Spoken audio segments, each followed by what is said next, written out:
Good evening. Welcome, everybody. Well, I'm Chris Lane. I'm with Aspen Center for Environmental Studies. Welcome tonight. Thank you.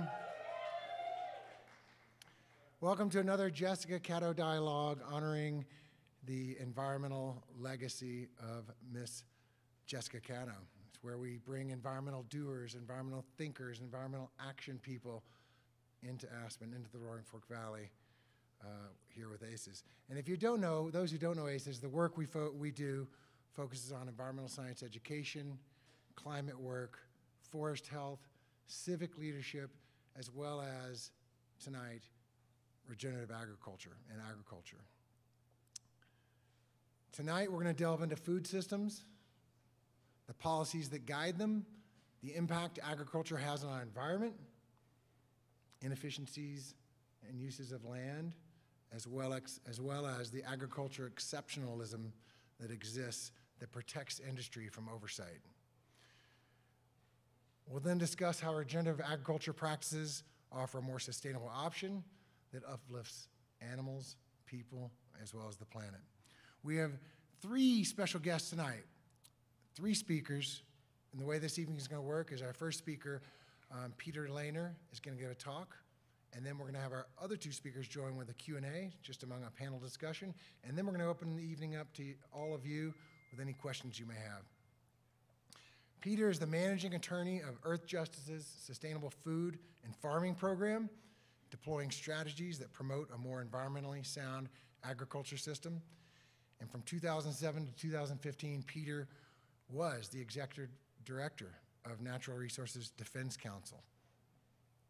He also teaches a seminar on food systems at environmental law at Columbia and Yale Law Schools. He also has a farm as well, and he's going to speak first. But before I introduce him, before he comes on stage, Jessica Dillon is here with us tonight. She's the Senior Director of Soil and Climate Alliance, where she's bringing together thought leaders in the food and agricultural space, focusing on how we rebuild our soils and deliver better quality food to support farmers, the environment, and consumers. And our third speaker tonight, Elizabeth Candelario. Elizabeth has worked at the intersection of food, climate, and agriculture for the past 15 years. She's Chief Strategy Officer at MAD Agriculture, a nonprofit that works with farmers as agents of change to move from extractive conventional agriculture to regenerative organic farming. So we've got a great night tonight. We're going to start with Peter, and everybody welcome Peter to the stage.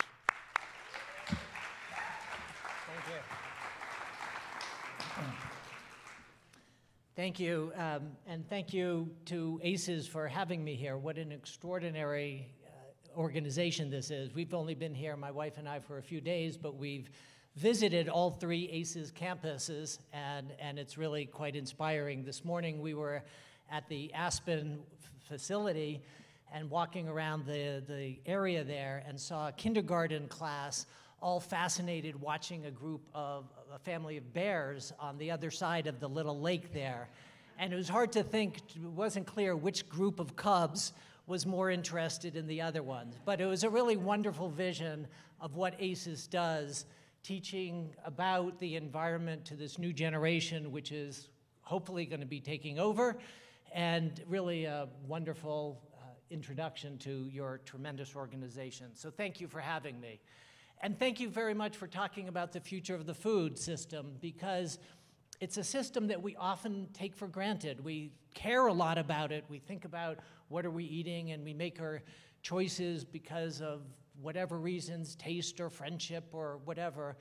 But actually, the food system has this enormous impact on every aspect of our life, not only what we're eating, but the air we breathe, the climate that we live in, our water, our biodiversity. And we don't often think about that because it's not a big, ugly-looking factory that we think of as an environmental polluter. So it's terrific that ACES is focusing on the future of our food system. But before we get to the future, we have to think for a moment of where are we now? So I'm going to spend a moment just quickly going through our current food system and some of the opportunities we have to transform it into the system that we want, a system that will ideally produce healthy food in a sustainable way. So The first aspect you have to think about of our food system is right now, despite what may be your image, it's a highly industrialized system. It wasn't always this way, of course. Our agronomic past of the United States and the rest of the world, we think of small family farms. But right now, it is an industrial system where virtually all of our meat comes from what are essentially animal factories, where the vast majority of our land is owned in a highly concentrated fashion and managed in a very industrial way as really chemical-soaked monocultures.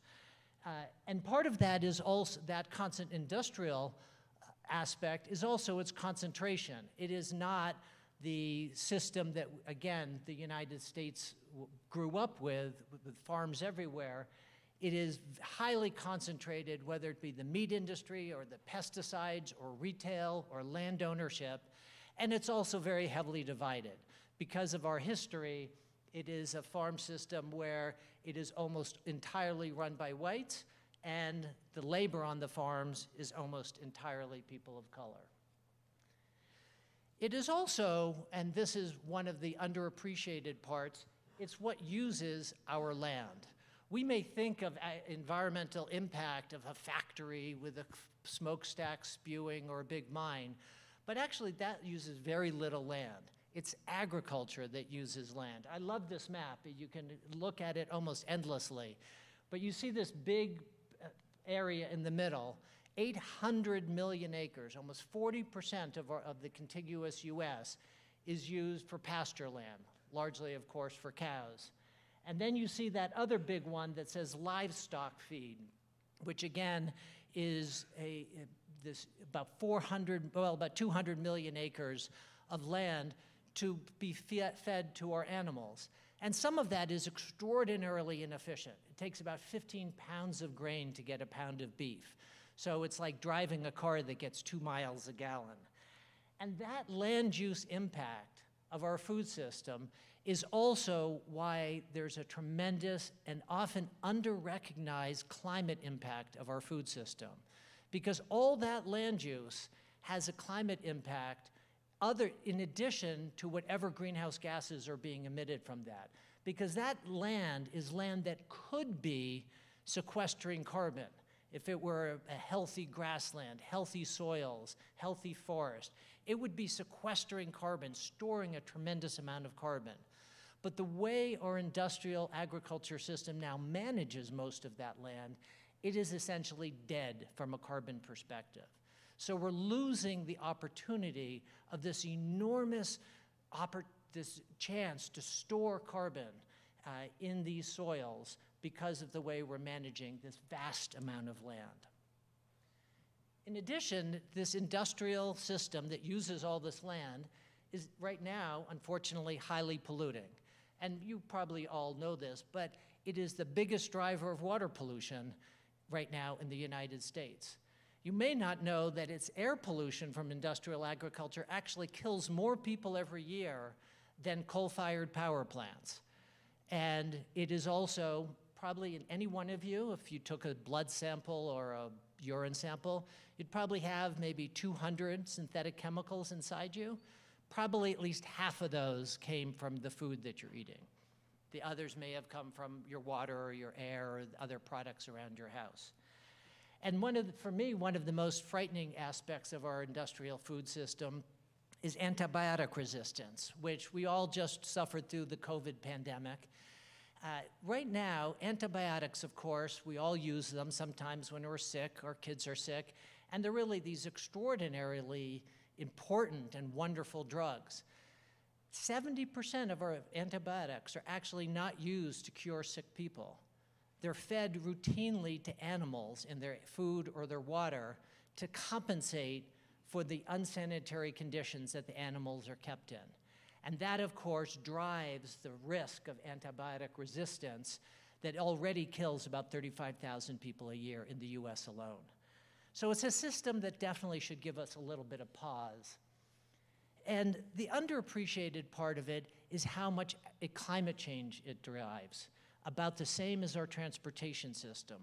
And most people think about climate change. Oh, I know about climate change. You burn fossil fuels, it emits carbon dioxide, that's bad.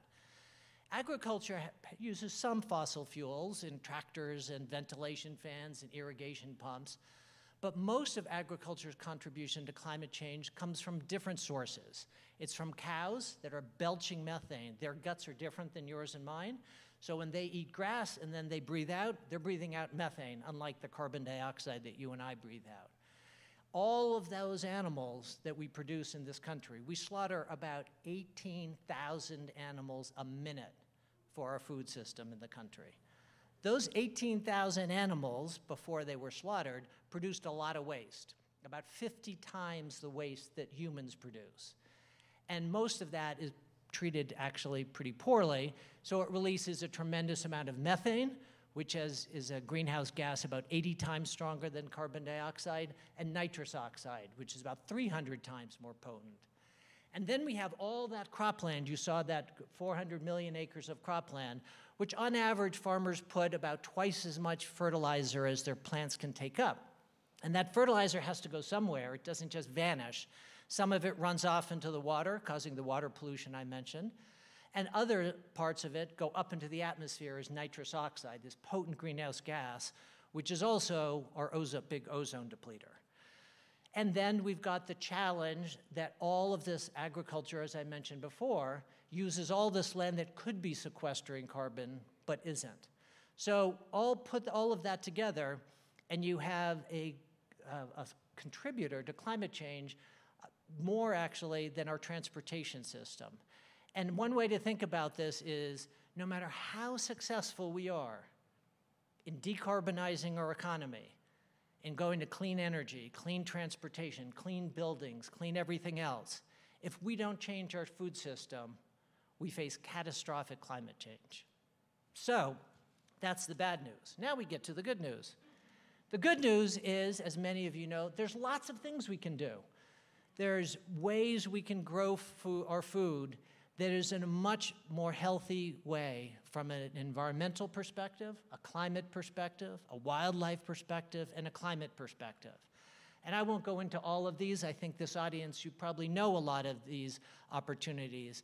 Don't mess with the soil so much. Try to keep a healthy living cover of plants on the ground. Manage your cows in a different way so they're more similar to, say, the way the buffalo might have been on the range long, long ago. We can also think about what we're growing and where we're growing it. Some places make sense to grow things, other places don't.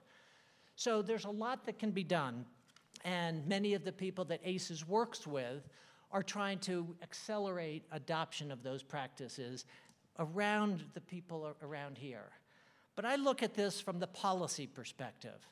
How can we change our policies to accelerate adoption of these practices? Right now, those great practices that you all know about are maybe used on 2, 3, 4, 5% of US land.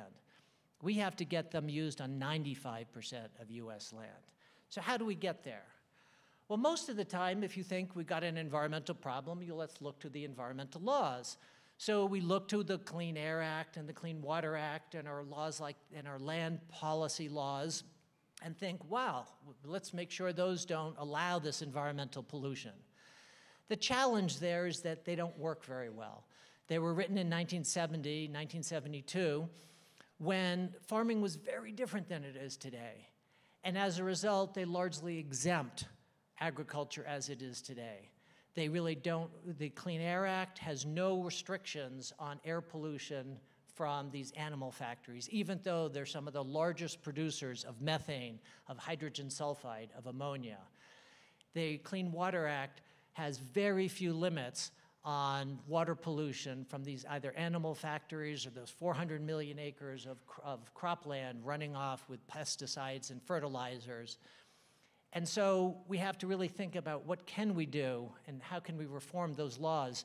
And we start now by focusing on just get better reporting and better monitoring, because right now we have such a bad understanding of the actual quantity of pollution from agriculture, from our industrial agriculture system, that we can't really fix it. And of course, we have hundreds of millions of acres of United States and state-owned land that we can manage much better than we're doing it right now. But overall, they don't work so well. By the way, I'm very proud of this. I learned how to generate slides with artificial intelligence. So I said, draw a slide that says the Clean Air Act and Clean Water Act aren't working very well with agricultural pollution. So who knows? Anyhow, so they don't work so well. And enter the Farm Bill. So that is the most important environmental law probably none of you have heard of. It is the major way we're going to affect the environmental impact of this food system I've been telling you about. So what is the Farm Bill? Well, the Farm Bill was first passed in 1933 in the height of the Depression and the Dust Bowl, and it has two parts. One was food security. People were starving back then, and so the government stepped in to provide food, and the other farms were failing, and the government stepped in to try to provide a farm safety net. And that basic structure has stayed for almost 100 years to now. So the Farm Bill today has a nutrition program. Many of you have probably heard of Supplemental Nutrition Assistance, or SNAP, formerly food stamps. And that gets about $80 billion a year, serves 45 million Americans, and is very, very important for what they are eating and their ability to feed their families. And then it has the farm part in a number of different titles, about $20 billion a year.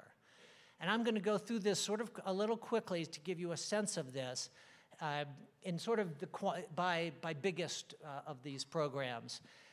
What's important to know is this bill, unlike the environmental laws, which were passed, as I said, in 1970 and only amended really once since then, the Farm Bill has to get reauthorized every 5 years. So there's a great opportunity to think about change because we have to address it. Other laws, you have to build the political will to say, hey, oh, let's try to change, upgrade the Clean Water Act or upgrade the Clean Air Act. The Farm Bill, that will is already there. So we have a great opportunity. So what does this Farm Bill do? Well, the first program that you see here, the biggest one of these, is the crop insurance program. And that provides heavily, heavily subsidized, about 65% subsidized crop insurance to a number of different crops. Now, on the one hand, that's important. We don't want, bad weather can happen, bad things can happen, and we want to have some insurance for our food system. The trouble is our insurance system now provides a lot of incentives for bad behavior. So one is that it, for example, very heavily subsidized, and so it encourages risky behavior, farming in a place that really shouldn't be farmed in, because if it turns out well, you get all the profit, and if it doesn't, hey, the taxpayer funded 3/4 of your premium, so not a big deal. And it also has other intricate systems that I won't get into that really reduce the opportunity of farmers to use risk management systems. It's like if your home insurance were to make you pay more if you had a fire alarm system rather than giving you a discount for a fire alarm system. So we have a lot of opportunities to change this. There's so much money there, however, it's a little complicated, so we have to start building awareness of this and create the opportunities for it. Another big program is the commodity program. Oh, sorry about that. The commodity program, which provides about $7 billion a year. And it's really sort of an amazing thought. They pay farmers based on, or landowners really, based on what they farmed in past years. So among other things, that provides a real disincentive to changing what you're growing as maybe climate is changing, market is changing, or the recognition of crop rotations. So those are the two big programs. That's where the big money is, about $14 billion a year in crop insurance and the commodity program. And then you have some conservation programs that get about $6 billion a year. And these are programs, in theory, that pay farmers to do conservation practices. The challenge is that some of these conservation practices, now that we know about them, actually are not all that effective, and some of them are actually counter-effective. So we have the opportunity now to change the practices that are being incentivized by the federal government, by you and me really, by the taxpayer, to be sure that they are the practices that are most effective for both mitigating climate change, building climate resilience, and protecting the environment. So those are programs that are directed at working lands, farms that are continuing in operation.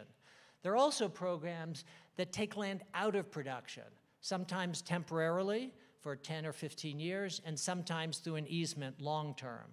And again, great opportunities here, because right now we can target that land much better. My favorite to think of is riparian buffers, which you all know are these rich, rich areas of biodiversity, of carbon storage, of water cleaning, and yet in many parts of the country, they're plowed under. And so there's a simple opportunity to shape what lands we're taking out of conservation to making sure they're as well targeted as possible. We also can do our research a little better. Right now, unfortunately, agricultural research is a fraction of what it used to be. And what happens when public research goes down is it's taken over by private research. And of course, if you think about it, private companies are interested in other types of products. They're interested in products that they can patent and they can sell. That is very likely to be not the type of climate-friendly practices we want to encourage. So we need to rebuild our public research capacity. And of course, farming is people. It's not just technology, it's not just land. And so how we go out and talk to people to encourage them to be open to new practices, new opportunities, new crops, new markets is really important, and I think other people on our panel today will talk about that. So these are the core of the Farm Bill. Now, are we going to get there? Well, we were supposed to get there in 2023. The last Farm Bill was in 2018, plus 5 years gets you to 2023. Congress couldn't get it together to reauthorize the Farm Bill, so they passed a one-year extension that expires September 30th of this year. Remember, to pass a Farm Bill, you need to have a bill pass the House, a bill pass the Senate. They come together in a conference to become the same bill. They go back to the House, back to the Senate, passed by those two and signed by the President. The chances of that happening before September 30th are pretty close to nil. So Congress will likely pass another extension till next year, and it may indeed be a 2-year extension. Where are we? Well, one really important bill that you may have heard of that relates to this is the Inflation Reduction Act. That was President Biden's signature climate bill that was passed a couple years ago.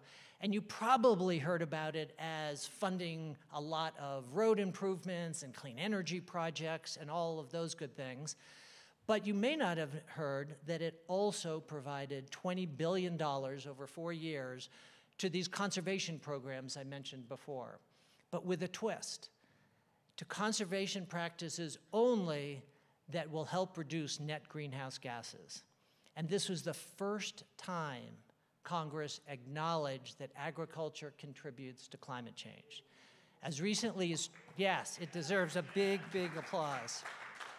As recently as 2018, the Farm Bill never mentions climate change, greenhouse gases, and when we were lobbying on it, we were told, don't mention it. It's going to cost you even to think about it.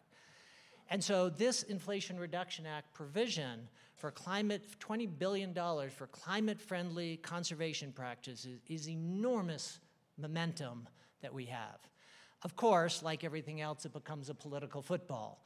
The Republican House bill would take away what we call the climate guardrails. They would take the money and put it to other purposes. The Senate bill would keep the money and keep it on its climate focus and actually build on that and expand the climate-focused conservation programs in a new Farm Bill. There are lots of other differences between the House and the Senate bill. We can get into those if people are interested. But I think the classic example really is on these conservation programs, where is one program, are we just going to pay farmers based on what they did in the past, that commodity program I mentioned, which is where a lot of the money in the House Republican bill would go, Or are we going to put that money into climate-friendly conservation programs? We'll see.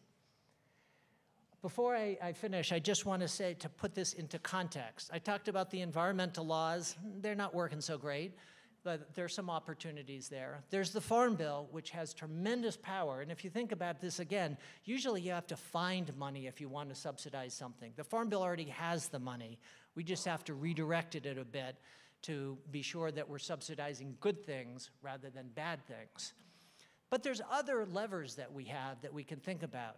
Every level of government buys food.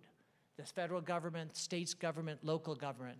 And when they buy food, they can make choices. They can make choices to buy more climate-friendly foods, more sustainably raised foods. And that is billions and billions of dollars every year.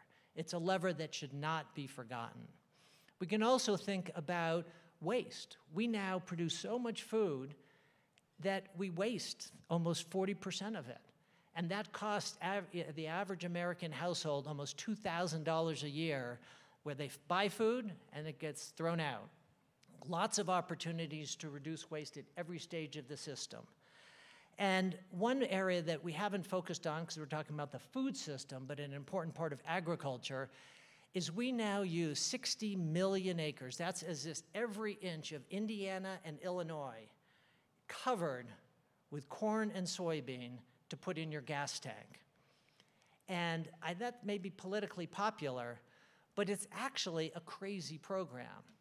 If you think about the amount of energy, transportation energy you're getting from that 60 million acres, you would get the same transportation energy with solar panels, about the amount that would cover my home city of New York, 200,000 acres, and putting those in EVs.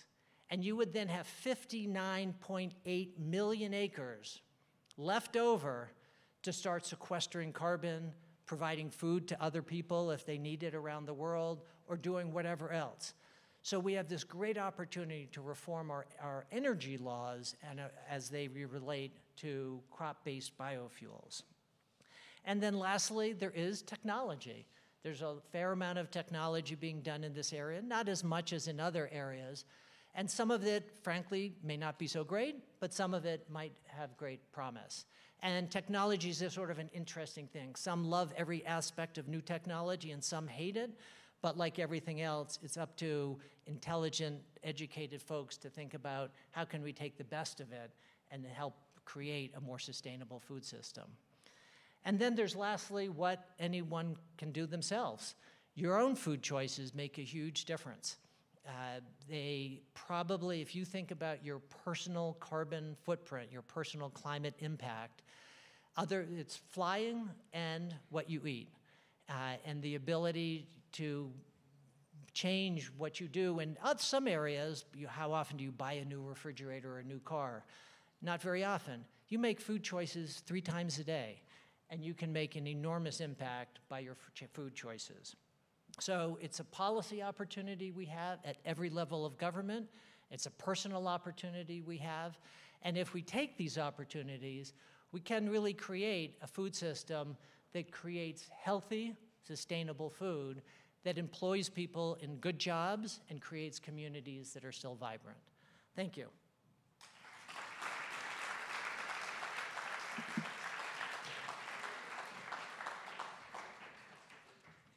Thank you, Peter, very much. We're going to set up for a little dialogue here, discussion, but while we're stalling for a moment, was anyone familiar with the Farm Bill before he explained it? I'm curious. Oh, I'm surprised. Have you read it? Have you read all of it? I would doubt it. You know, when I think of, we're going to do some discussion here, and I think of the election coming up, and I think of issues that we all think about, like women's rights, defense, the border, tax policy, business finance policy, big versus small government. These are the issues we talk about. But do you ever think about your vote and how it affects the food on your plate? I'll be honest, I haven't. So that's something we'll talk about tonight. How about, is climate-friendly beef possible? Yes. We got the answer already. We're going to talk about that. How about how we're going to scale up regenerative agriculture? Because doing it in the small scales not going to get us there. Well, I'm saving. These are coming. Is regenerative agriculture already being greenwashed? Mike's not on yet, but yes. And these aren't even the questions. I'm just priming the pump here. And what can we all do? That's what we want. This group wants to do something about it. These are doers. Okay. With that said, let's start. Elizabeth Candelaria, and I don't have a microphone. Here it is. Right there. Elizabeth Candelaria, welcome. Thank you. Thank you. It's really nice to be here. And you're at Mad Agriculture? Named for the Mad Farmer poems of Wendell Berry, our cultural and spiritual true north. Okay, I was wondering. I was not going to say mad cow disease. Not quite that. Okay. But you, to start things off, you understand and the flow of federal funding that Mad Agriculture deals with. Can you talk a little bit about that and a little bit more about it? I know we've got some slides too. I can. And you're going to advance the slides for me? I will, or I will, or Peter will. First of all, it's so nice to be here. There you go. And I'm going to ask your permission. Which one? This one? The big green button. I'll probably press the little red button and alarms will go off. That's usually what happens with me. I'm going to ask your permission to talk about something that I haven't talked publicly about yet. And so I'm going to refer to my notes in a way that I don't typically like to do. But Mad Agriculture, and we're an organization that helps farms transition from industrial agriculture to regenerative organic agriculture. And we do that through 3 different companies. We have our Mad Ag program that really is our agronomy team and our science team. That's boots on the ground on farms. We have Mad Capital, which is a public benefit corp that provides farmer-friendly financing for farms that are transitioning to organic and are NOP certified. And then we just launched our Mad Markets program, which is another public benefit corp that is connecting farms to the marketplace, and we're really getting involved in infrastructure to really focus on what we call the missing middle, because the supply chain is really set up for commodity products and not for regenerative ag. So as a little background to that, we're not a policy organization. I felt really happy to be invited here today, but we are working on a project that I thought would be really cool to share with you all tonight that we're going to launch next month, and it's called Cultivating Conservation, Voicing the Impact of Farm Bill Funding. And I really appreciated your remarks, Peter, earlier, and I want to get in a little bit more wonky detail around some of that Farm Bill funding and other USDA funding that goes specifically towards conservation on farms. I think you had that under recommendation number 2 in your slides. So I want to point out that, so we're 2 slides up. Okay. I want to point out first that, you know, the main revenue stream, and I don't know how many farmers are in the room. Okay, so you all know. But the main revenue stream to farms is really from the marketplace. So, you know, you have brands that buy either CPG companies, food companies, supply chain companies that buy products from the farm, but they're buying crops from fields. That income isn't necessarily supporting any conservation practices that that farmer wants to make. And so really what I'm here to talk about in this first part of our conversation is that USDA conservation programs are really a critical national investment in our farms and our farm ecosystems. And the impact of these programs is substantial, but potentially it's really underreported. And so the purpose of the program that we're developing, Cultivating Conservation, is really to develop this toolkit to get this information out to policymakers and other people who really want to act as activists to support this kind of funding via the Farm Bill and also via the administrations that occupy the White House, because that also has such a huge influence. So this is slide 2. We're a little bit ahead, which is great. The USDA manages a number of programs that provide financial and technical assistance to farmers and ranchers. Peter, you covered that. It was really great. It's an alphabet soup of programs, and it's a little, enough to make your eyes glaze over, but truly it represents one of the largest investments in regenerative agriculture in the US. So between 2014 and 2024, these programs provided $60 billion, you referenced that, to farmers to implement regenerative practices and to strategically take land out of production. In fact, the total amount invested in conservation agriculture over the past 10 years, and this is whether it's farmers investing in their own land, farmers going to the bank to get loans, money provided by the government, 15% of the money that invests in conservation on farms in the United States is coming from these USDA programs. It worked. So most of that $60 billion, as Peter said, is from the Farm Bill, but about $967 million is from the Inflation Reduction Act, with another $19.5 billion additional funds earmarked over the next 5 years. And let me put a point on this right now and say that funding is not guaranteed. So if the White House turns from blue to red, we're not assured that that funding is still going to be in place. Slide 4, what do these programs accomplish? Well, they really, and Peter alluded to this too, they pay farmers, a part of the program can pay farmers to actually take land out of production. And while that's counterintuitive, often if farmers have this very environmentally sensitive land that they want to be, they have to depend on to make money via crop production, but if the government can pay them to take it out of production, that allows them to allow that area to recover, to rejuvenate. It can serve as critical habitats for wildlife. It can protect our water resources and combat soil erosion. These funds also can go towards enhancing farm infrastructure. So irrigation systems, for example, which are critical in managing water use effectively, especially in regions that are facing increasing drought because of climate change. That can go to livestock infrastructure improvements that can help manage livestock in ways that both reduce their environmental impacts, improve animal welfare, which has both, ethical and ecological benefits.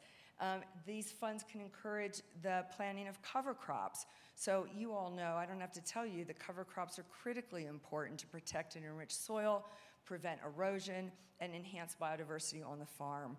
So these funds can reward also landowners and farmers who are already implementing these conservation practices and just encourage them to do more of it. So do you want me to pause here and? Well, I want to digress for 1 second. Yes, it sounds like this money is so easy to get, but it couldn't be, right? Actually, and you're bringing up a really important point, which was one of my last points in this.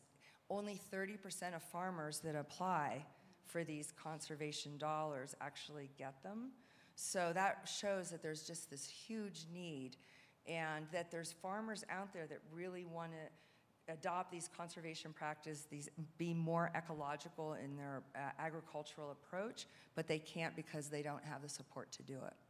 And you said red and blue, but farmers are red and farmers are blue. Yes, they are, and I'm not here to talk about that. I can only point to the difference in policies between, let's say, the current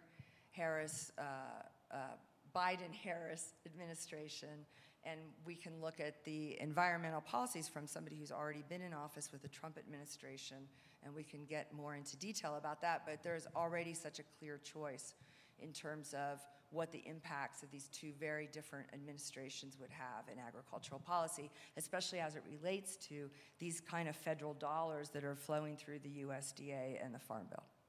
And did you want to talk about ecological impacts, or did you want to wait on that? Ecological? It's up to you. You're the moderator. Well, I think you're just because I think. Do you want me to keep flowing? Yeah, jump into this because let's go another minute or two, and then we'll go to Jessica. Okay. How are you guys doing out there? Am I boring you yet? Are there people that are starting to fall? It's hard because I see loads of thumbs up. Do it. Okay, let's do this. Okay, because you guys are so smart, you can endure a little bit more of this. So the big takeaway here for me with you is that these programs really have a tangible impact. They support our farmers and our farm ecosystems. Here's how. They fundamentally, and our impact scientists put this report together, and I can tell you, if any of you want the science behind it, I'm so happy to provide that to you. They absolutely increase soil carbon stocks. So you all know, by increasing more carbon in the soil, we are helping to mitigate greenhouse gas emissions while also improving soil health, which in turn enhances the resilience and productivity of the land. We're increasing habitat for migratory and resident bird species. I don't have to tell you why that's important. We're reducing the organic matter and nitrogen levels that are in downstream watersheds. Water is such an important issue here in Colorado. You know why that's important. And it's encouraging the adoption of cover crops. In fact, over the last 5 years, largely attributed to these programs, there's been a huge increase on American farmland with using cover crops. And they're such a cornerstone of sustainable agriculture because they offer soil erosion control, improve soil structure, enhance biodiversity. And I have a couple farmers that have benefited from these programs, but maybe we want to hold off on that. Yeah, okay. Well, and Jessica, your work at Climate and Soil Alliance. Tell us a Soil little and bit Climate about that. Alliance. I'm sorry. Close enough. Soil and Climate Yeah. Alliance. So I'm Jessica Hull-Stillen. I'm the Senior Director at the Soil and Climate Alliance, which is the fancy version is we're a supply chain working group. We work with the food and agricultural industries. And as Peter said, and as Chris mentioned, we need to transition a lot of acres. Our goal is to get every agricultural acre in this country, which is, as of the last census, 880 million acres, so just shy of 1 billion, on the regenerative pathway. And can I have the pickly thing? Oh, this thing. Yeah. That's fine. I am also a 4th-generation small grains farmer here in Colorado, way, way up in the northeastern corner. We used to share a golf course with Nebraska when I was a kid. Thank you. All right. Ooh, these are pretty. I like them. We'll talk about farmers in a hot second. So I want to pull us up, and Peter did an absolutely beautiful, beautiful job of laying out the system. And I think most of you all have heard of regenerative agriculture, yeah? Okay. And when you hear about it in this context of agriculture, which is great. Love farmers, love things that grow on farms, love being on farms. But regenerative agriculture, as Peter mentioned, includes so much more. And I've been in the agricultural space since I was allowed to run freely in a wheat field and get lost. But professionally for about 10 years. And we've been talking about regenerative that long. And what's great is we've gone from talking about this very, very what happens on the farm and then what happens elsewhere, whatever, to a much bigger vision that you all can see up here. And, soil health, water quality, biodiversity, carbon sequestration, great, love it. Nutrient density, healthier soil is gonna give you healthier food, is gonna reduce diet-related diseases and reduce all of the money that we give to big pharma. We love that. It's gonna include food security, national security, if you wanna get into that, climate resilience. It's gonna go all the way through, a cornerstone of our work is obviously soil health, is obviously biodiversity, but is the economic, not just survival, but thriving of farmers, farm workers, and rural economies. That is so key to the American culture, to farmers who need this support system in what they're doing so that they don't sell their land to corporate, so that they don't get sucked into this corporate. Like, we need these rural communities to exist and to thrive, all the way through to transportation, to processing, to health. This is a huge, huge system that affects us all in so many ways. And it cuts off a little bit at the bottom, but something I also want to make super duper clear. When I say regenerative agriculture, it is a system of continuous improvement from the minute a farmer steps off that conventional system for soil health, for water quality, for biodiversity, for their own economic success, totally agnostic on why they choose it, and start to move forward. You're on the regenerative pathway. You're building all of those pieces I just talked about.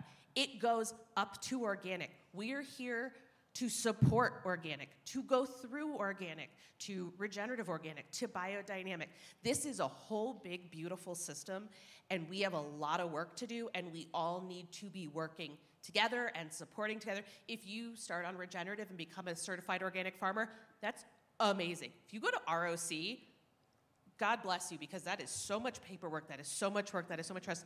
If you stay in the regenerative space but continue to improve on yourself every year, That's amazing. Like, that's what we want to see. It's so exciting. So this is a little bit about who we are and what we do, and it's great, and I would love to talk to you about it, but what I really want to talk to you guys about is these 3 stages of regenerative transition, because you can't just talk to a farmer in their mid-50s who's been doing this for a while, probably has an agronomy degree, and say, hey, go regenerative.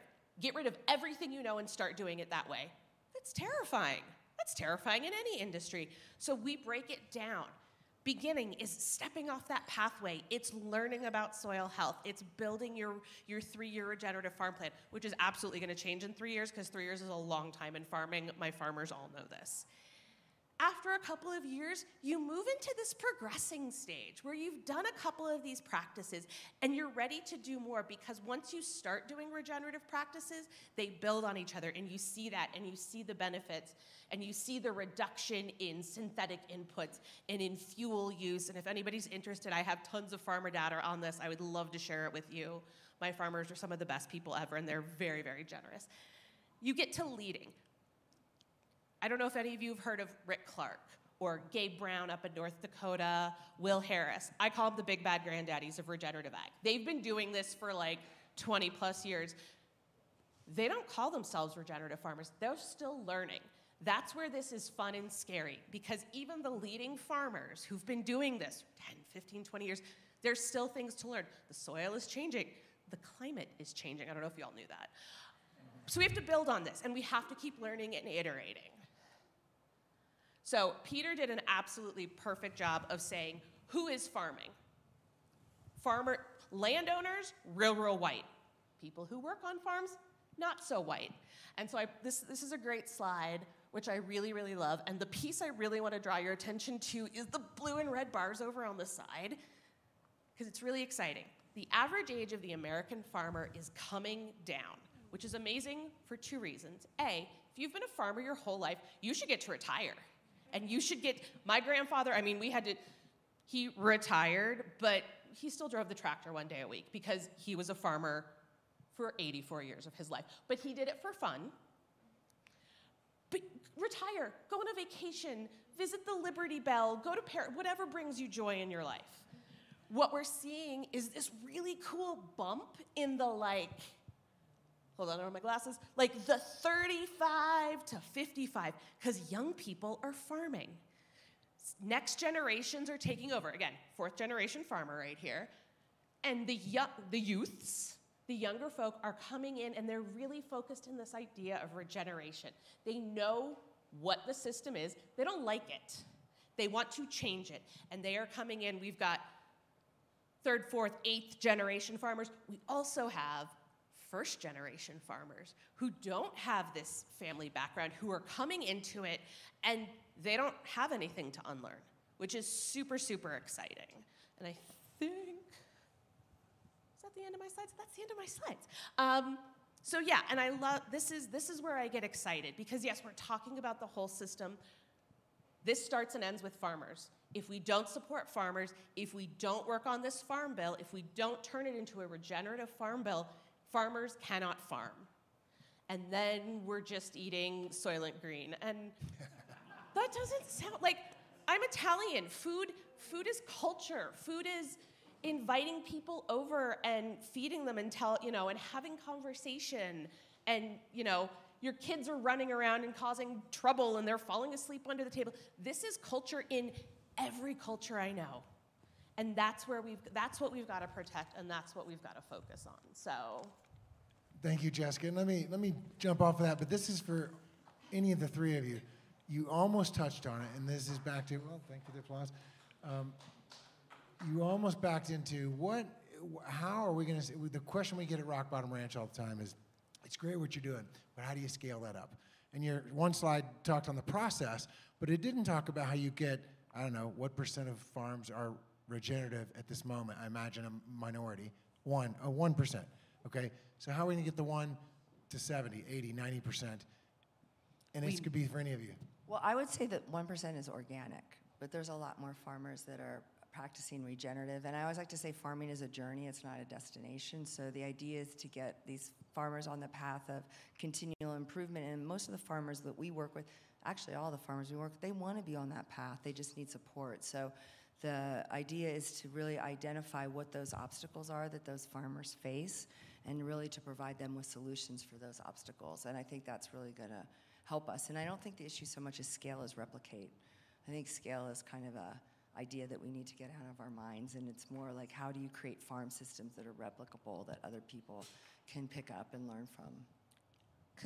So to the issue of scale, what's really interesting is as farms get more regenerative, they can actually get smaller in acreage because you're doing crop rotation. You've always got a crop coming off that land. So it ties into continuous cover. So it's not, a lot of farmers, one of the rotations is fallow, whether that's chemical fallow or just letting it lay bare. And seeing open dirt on a farm makes me cry. That's awful. So to go to scale, you can actually just be doing more on the same land, which weirdly makes it healthier, which makes sense when you look at it all, but it seems like it wouldn't match. And the other piece is, I think Elizabeth mentioned 30% of farmers receive USDA funding, because it is a pain in the backside. It is a lot of paper, it is a lot of record keeping, and I'm not saying farmers work really hard, but it's a lot, and speaking government language, I have a degree in it and I don't understand it half the time. So something that we have put into practice, we have a whole human on my team, her name is Julie Davidson, she's amazing. She helps farmers do that. And more organizations are hiring a grant manager, not for the organization, but for the farmers. And Peter, in his great AI slide, we're looking at how can we use AI to fill out some of these forms. I'm scared of the Uber brain, but there's a lot of opportunities, and that's how we make it go. Okay, but we all know, well, let me ask this, because this may be part of your answer. If it doesn't make money, no one's going to do it. Well, I think it's important to a couple of things. Looking at other transformations, how did we get there? It's a mixture, frankly, of carrots and sticks. In the farm system, one of the things we have to remember is, on average, 30 to 50% of net farm income are government payments. So in other words, those government payments will make a big difference on what people do. And that's why we're talking about the Farm Bill. Right now, those government payments, most of them are encouraging farmers to produce commodity crops, vast quantities of corn and soy, in ways that pretty much ignore the environment because they're paid solely on the basis of yield per acre, and there's absolutely no cost to the pollution that goes down the river or downwind or to effect on the climate. So we have to take that huge government funding and change how we're spending it. I'm a lawyer. I've been an environmental prosecutor, so I also believe on sticks. Right now, agriculture, the way it is done, industrial agriculture, is one of the major sources of air pollution, water pollution, biodiversity loss, climate change, as well as toxic pollution. And it's that way because we don't treat it like the industry the way it is become. And those farmers who are trying to do it right are competing against the farmers who get to pollute like crazy without any consequences. But can the climate bill distinguish between those two? Because there's an argument for small government. Okay, why is my tax dollar funding what you just described? Why isn't it funding what you just described? That's the choice. How does that happen? That's the choice we have. The Inflation Reduction Act, as I mentioned, was the first time Congress said, let's use this big chunk of money and make sure we're using it to support good practices. Whereas in the past, the Farm Bill supported some good ones, some bad ones, probably more bad than good, but our opportunity is to say, whoa, the Inflation Reduction Act was a real sea change. For the first time, as I said earlier, Congress said, yeah, agriculture is a big contributor to climate change, and we can change that. Separate policies. I mean, it's not really. What the Inflation Reduction Act was basically taking new money and pouring it into Farm Bill programs. That's my water. Yeah, I won't pour it into yours. I'm not sick, but anyhow, it's okay. So it basically took money $20 billion over 4 years, and poured it into farm bill programs with this condition that it had to be for climate-friendly practices. It didn't reinvent new programs. And that is why it also is this great opportunity, is the next farm bill, which is going to be even more money, is going to say, whoa, we learned that Inflation Reduction Act idea of using these programs to help us address climate change, is that a good idea? And that's in the Senate Democratic bill.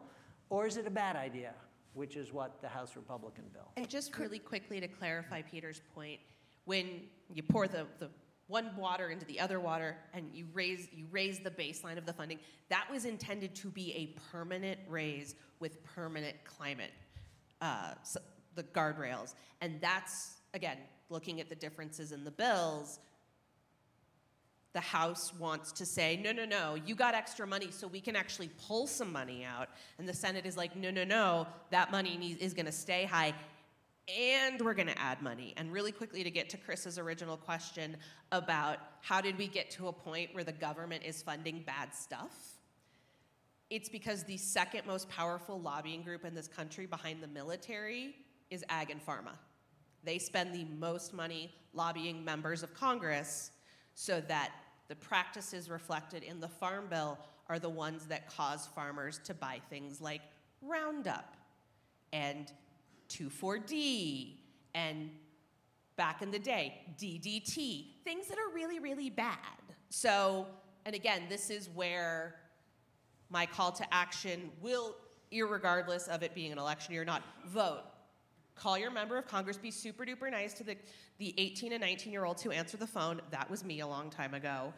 But tell them what's up. Tell them what you want. They'll take down your information because the more people that give that and say that, it does lead members to do things differently. Chris, I want to say one more thing, and sorry, we might be belaboring this a little bit, and forgive me, but I want to put this idea of government-funded support of farms in context and say, first and foremost, being very transparent, we're all struggling to figure this out because we can't expect food companies to pay for the cost of running the entire farm operation.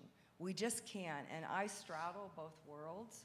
So I wanted to say that I don't know if any of you have ever been a member of a CSA, you know, where you pay a certain amount and you get your farm box. Well, the original intention of community-supported agriculture was, hey, look, it costs $100,000 a year for me to run my farm, so I'm gonna have, you know, 120 CSA members, and we're gonna split that $100,000 that it costs to run the farm amongst all of those members. But that's not the way it works anymore, because because we're not sourcing crops from fields, we're sourcing them from ecosystems. And we have to stop thinking of farmers as farmers and think of them more as land stewards. So the question becomes, how do we create additional revenue streams back to that farm above and beyond what the revenue from their crops provides? And no matter what your political affiliation is, one needs to ask themselves in honesty to kind of understand the answer to the question, because that farmer's farm has way more ecological impact on nutrition, on water quality, on air quality, on all the things that Peter was talking about. And so how do we encourage that farm through financial support to do the right thing? It's not just putting all the pressure on food companies to pay the cost of that. We're going to talk 3 more minutes amongst ourselves here, then we're going to put it out to you guys with questions. But I want to say this. We were smiling when you said what you just said. I know there's a bunch of ACES people in the audience smiling. You said land stewards first, because that's our mantra at Rock Bottom Ranch, and we're really proud of that. So thank you. I didn't pay her to say that, by the way. But here's the question that's just going to kill me tonight, and it's this. Jessica, you hit on it, but I'm going to just go one level deeper. What can we all do? How can we leave here tonight? And because you said talk to your congressperson, but vote. Check your voter registration. Get your friends to check your voter registration. If you've got kids or grandkids who are like 17 and inching up there, get them on that. Get your friends' kids on it. It's your vote. Use it. But the second piece, go ahead. Well, Peter, is and again, this is a very privileged thing to be able to say. I say this, I live in the heart of Silicon Valley. I get to do something I love dearly. My husband works in tech because he's real weird and loves it. If you can, buy local. Know your farmers. Know where your food is coming from. Like, if you can do a real CSA, do a real CSA. If you can't, do the best you can. Like, you know, make those food choices. Do my kids eat Oreos? Do I eat Oreos? Oh, heck yeah, those things are yummy. Do we also eat apples that come from an hour and a half away? Do we, when the first peaches show up at the farmer's market, like, do I have to throw a party? Yes. Really lean into that. Cook what's in season. Don't demand really good watermelon in January, because it's silly. Hey, Chris, I'd like to get a lot more explicit. You're so polite. Yes. Do you mind? Yes. Okay, let me Do just I ever mind? Let me just put this out there. Okay, Jane Goodall spoke at the World Economic Conference in Davos in January, and she said something that was really interesting. She didn't talk about primates, which is probably the first time she has, and she said that more than 40 countries, half of the planet, is voting this year. It's the most consequential voting year in the history, probably, of the world. And that the health of the earth itself is what's on the ballot. Last year, we had 28 storms, wildfires, and other disasters, each costing over $1 billion a year. The current administration, God bless Joe Biden, has done more for climate than any president in the history of the country. This is just a fact in terms of climate. Trump withdrew from the Paris Agreement, the world's most important climate treaty. He's called climate change a hoax, and during his office has worked to unravel more than 100 environmental policies and regulations. He has approved more than 100 new pesticides that have been banned in other countries, often because of the risks they present to human health. And a Trump victory, I have read science reports that say it'll put 4 billion more tons of additional U.S. emissions in the air by 2030. I'm telling my own people I work with, our industry, we need to stop being so polite around politics and start talking about it, because there might not have been a more consequential year for voting than this one. Okay, but when it comes to but agriculture. if I'm Republican and I'm a farmer, and I'm not going to vote for Harris, say, it's got to be something I can do. Vote, and it goes back, A, you're gonna vote, and B, I truly believe that a lot of Republican farmers and a lot of Republican women are secretly gonna vote, and if you tell me that, I'm not gonna rat you out. Like, again, this is an election to jump sides, but also, vote down ticket. Vote for your county commissioners. Vote for your city council people. You know, your member of Congress. Again, you know, one of the most impactful things that I get to do, and I'm a political junkie. I spent 20 years in DC. Congress is my professional sport. What I love more than anything is taking my farmers from Montana, from Nebraska, from Minnesota, to Congress, to their members, to other members, to meet with USDA, to meet with Secretary Vilsack. Because I guarantee you, some of my farmers, they won't admit this to me, they're Republicans, that's fine, I love them. But they go in there and they talk about conservation, they talk about regeneration. Ag used to be bipartisan. It shifted right around 2016. Weird, right? Let's make it bipartisan again. Let's focus on protecting farmers. Let's focus on protecting farmland. Let's focus on protecting our rural communities. And honestly, the other pieces will fall into place. If Okay, I can, go I ahead, just yes. want to say. Last comment, and then we're going to open up to you guys. Voting is the most important, and people can also vote, as you said, down ticket. It's lots of we've been focusing on federal policies, and that's where the big pots of money are. But state policies can make a big difference in letting industrial polluting factory farms off the hook and helping regenerative farms. And local policies can make a difference. And then you vote with your dollars. You vote every time you buy certain foods and not other foods. You vote when your school board is buying foods, or your town is buying foods, and your state is buying foods.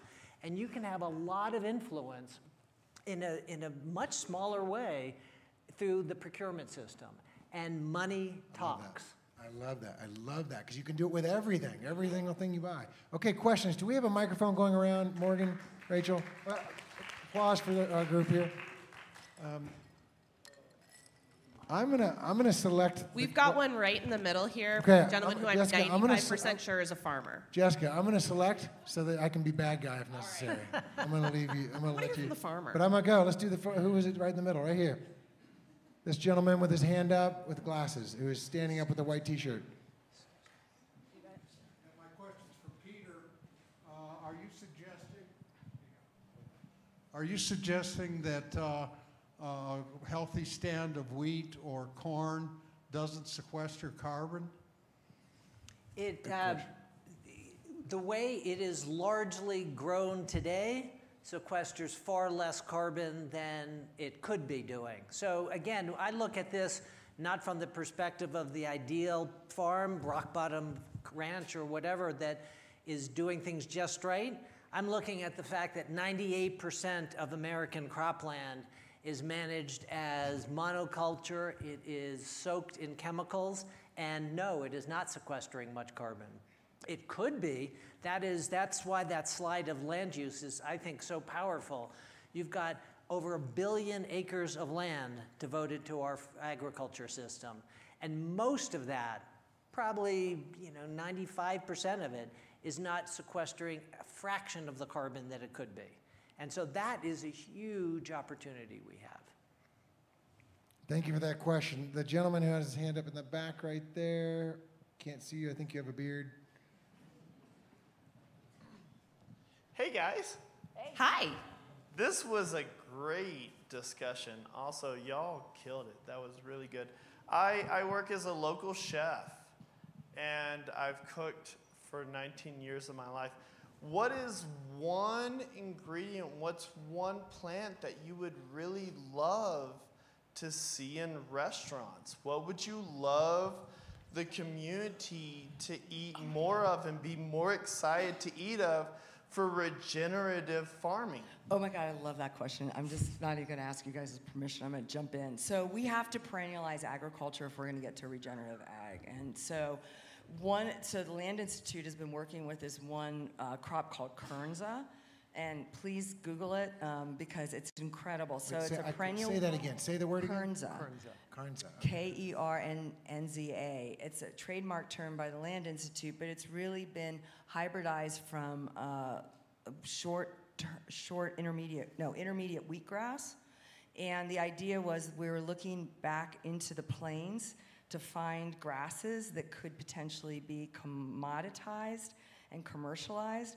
So Kernza is this perennial wheatgrass. So what happens is farmers put it in rotation, so it stays in the ground for 3 or 4 years. The root system gets to be over 10 feet deep. It's incredible. It sequesters carbon, it cleans water, it creates biodiversity.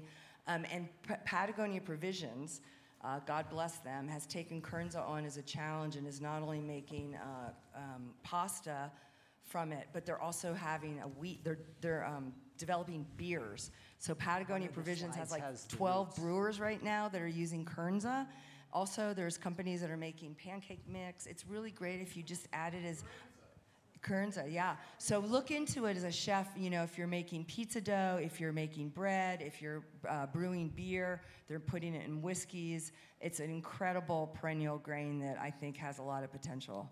If you want a really good baking mix that has it, the brand Snacktivist, run by Joni Kinwell-Moore, who is a legend unto herself, uses it in some of her cakes and breads, and it's really, really yummy. Okay. Next question has to be from a farmer, a current farmer. Someone in the back corner over there. Hi, Chris. My name is Mariah. I work at ACES, but in addition to my work there, I am leadership of a local chapter of 2 different national policy organizations. And one of the big things that is facing farmers in Colorado and farmers in our valley is lack of access to processing plants.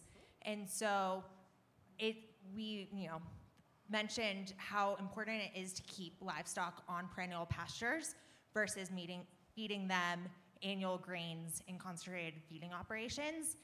But the big barrier to being able to finish your animals on pasture is having access to affordable local processing plants. There's also a huge rise in Colorado, in California, across the country, of bills that are designed to stop local access to processor and shut down slaughterhouses, which then consolidates and makes selling your calves to a concentrated feeding operation run by a multinational company be the most economically viable way to raise livestock. So can you guys talk a little bit about, a lot of these laws are kind of municipal or state laws or bills that are coming forward, but can you talk a little bit about ensuring kind of the access to being able to like finish animals not in CAFOs? Yeah, that's a great question. And Chris asked a question earlier about climate smart beef. That's how we get it. That's exactly, we move out of the CAFOs, we get happy cows, chickens, pigs, whatnot, grazing on these perennials, then being locally processed and ending up in your markets. So in terms of processing, there have been some changes in USDA regulation that makes it, they're now certifying more of the mobile processors, and I have some information. It is not flipping up in my brain, but I can connect with you and get you that. And then another piece is, I think we all remember during 2020 and the early days of the pandemic, the backup in processing and the supply chain issues we were seeing. Because of that, USDA has relaxed, and not in terms of like safety, like your meat is not less safe, but they are making it easier to get certified as a processing plant. And those federal regulations in most cases should, I don't want to use the word I'm thinking of, should supersede local regulations, as well as there are ways to get certified if you're game for processing yourself, which is a whole big piece, especially when you're talking cattle. There are new ways under USDA to do that and still be able to sell primarily into local markets, farmers markets, local grocery stores, things like that. So there have been a number of shifts, but again, we have to protect those and not further concentrate the system. And one group really wants to concentrate that system and put everything really, really under tight control, and one political group wants to open that up. And I'm gonna let you guys decide which is which, because you're really, really smart, and you can figure that one out. If I can, I think there's a really important element there. Right now, for example, beef processing is controlled, 85% of it is controlled by 4 companies. It's one of the most concentrated industries in the United States. Chicken and pork are almost as highly concentrated. And that has not only implications for somebody trying to, for example, sell a cow that is a slightly different size or shape than the ones that they're processing, but it allows a complete torquing of the understanding of the meat system. It gives them enormous political power. So and they control the narrative, which is often not accurate. For example, we all heard during COVID, we have to relax standards for COVID protection to keep the slaughterhouses working, which is why many, many people died who were workers in slaughterhouses. It turned out the industry had plenty of stockpile of meat, of pork and beef and other meats, but they just were using it to that argument of their control in order to lower their costs.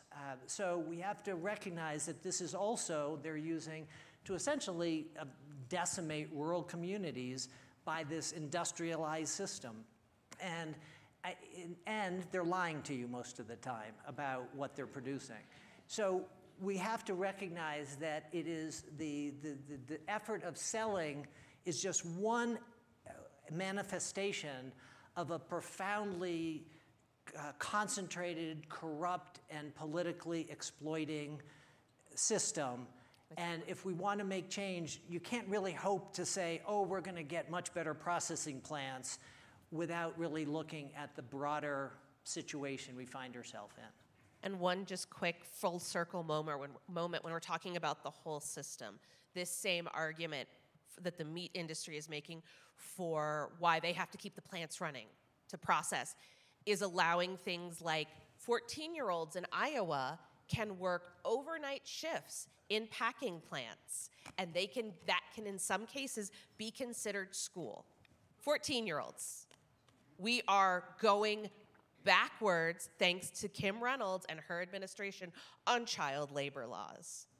And because it is not the demand, it is they want to keep their prices low and charge us higher. So it's harder for us to buy food, and they're still making money, and 14-year-olds are paying the price. Okay, but to dumb this way down, what you're saying, what you all three of you just said was, because our food system is so highly subsidized, if you vote a certain direction, you can then influence the money that affects those things. The effect of what Mariah asked is all tied up in where the money is going, and that's tied up into how you vote or how you convince your congressperson. Right? Is that right? It's both where the money is going and the fact that industrial agriculture, as it is now, is largely exempt from pollution laws, labor laws, workplace safety laws, antitrust laws. And those exemptions are being exploited to have 14-year-olds work, to being the major source of pollution, to being as the most concentrated sector.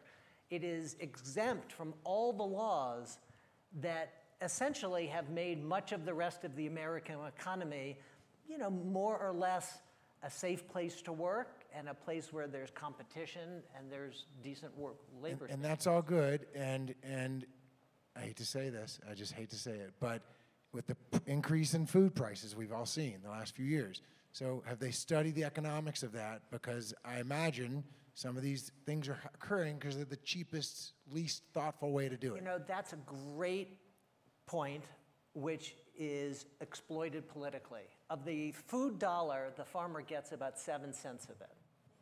The food may be expensive, and it's not because what is actually getting done at the farm. We use the word farmer, and it's actually a word that is highly abused.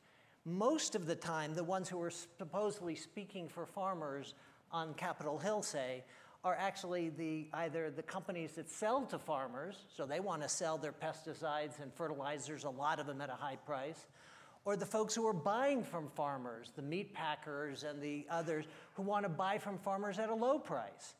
And they're the ones who go to the Hill and say, oh, we're speaking for the American farmer. And for the most people, they don't think about the food system. The food system is one thing, and everybody in it is a farmer. And yet, actually, the interests of the meat packers, the Dow Chemicals, and the actual landowner who is maybe working the land are very, very different. That is great to hear, because the 7 cents on the dollar, I was feeling like we're characterizing some farmers as bad guys, and we know that's not the case. So 7.8 cents, but who's... So, Jessica? No, farmers, real farmers, are awesome. Like, the greatest human being I've ever known in my life was my grandfather. He was a farmer from the time he was 1 until he died at 86. Grandpa Hank was amazing. Farmers are awesome. But exactly what Peter is saying, even companies that say they're farmer run, they've got a farmer that they put up there. It's a corporation. It is not being, and I'm not an S Corp, my farm's an S Corp. That's cool. These are big Fortune 500, Fortune 100s. And to Chris's point on, yes, food has gotten a lot more expensive. We all know this. Kroger, just this afternoon, put out a press release. Oh, wow, we've been price gouging you. No, really, guys?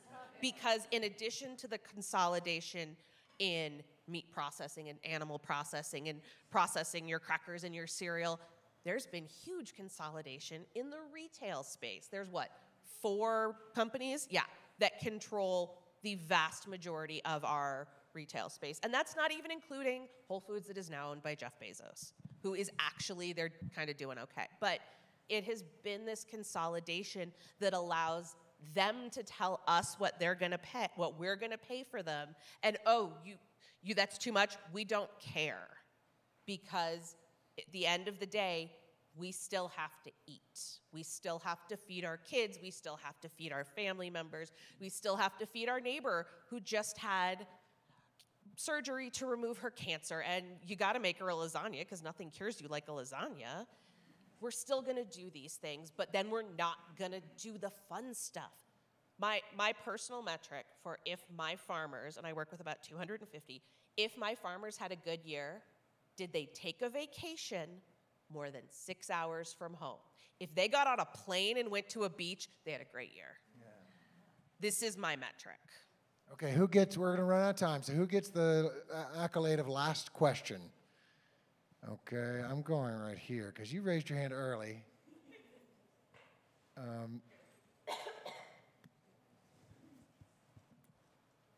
And our presenters will be here for a few minutes after this is over, but this is our last question because I know people do have places to go. Thank you so much. It's so heartening to see a whole evening dedicated to agriculture and climate change. It's so often just a small piece of things. My name is Katie Brim. I run an organization called Farmer Campus. I mostly do online education for farmers and ranchers around climate resilience. I work a lot with underserved farmers. I want to come back to the statistic that you talked about, Peter, about 98% of our farmland being owned by white farmers or white people, they may not be farmers, and that 60% of our food system the labor is people of color. My background's mostly in food sovereignty, agroecology, in which we have to address race, justice, gender. In this regenerative movement that you're seeing, where we have this huge transition of land and practices and money, how do we make sure that we are addressing and changing that statistic so it fairly represents the people who are actually making sure our food system survives? It's a great question. I think the Biden-Harris administration has taken a number of steps to try to do that. Some of them have been successful, some not. They tried to essentially cancel the debt of many black farmers, and that was struck down by the courts in a case brought by the Texas Secretary of Agriculture. So now they've changed it a little bit to try to cancel the debts of socially disadvantaged farmers, a race-neutral term. They're also trying in all of the outreach we talked about. All of these programs provide money for conservation practices, 70 or 95% of it. And there's also a fund for technical assistance. And so the administration has tried to make sure that a lot of the fund, 40% of it, is going to provide extra technical assistance to socially disadvantaged farmers, the ones who've been excluded. And to be clear, they've been excluded quite intentionally by U.S. Department of Agriculture programs over almost 100 years. In many areas, the U.S. Department of Agriculture is an important funder, either lending people money or guaranteeing private or quasi-private loans.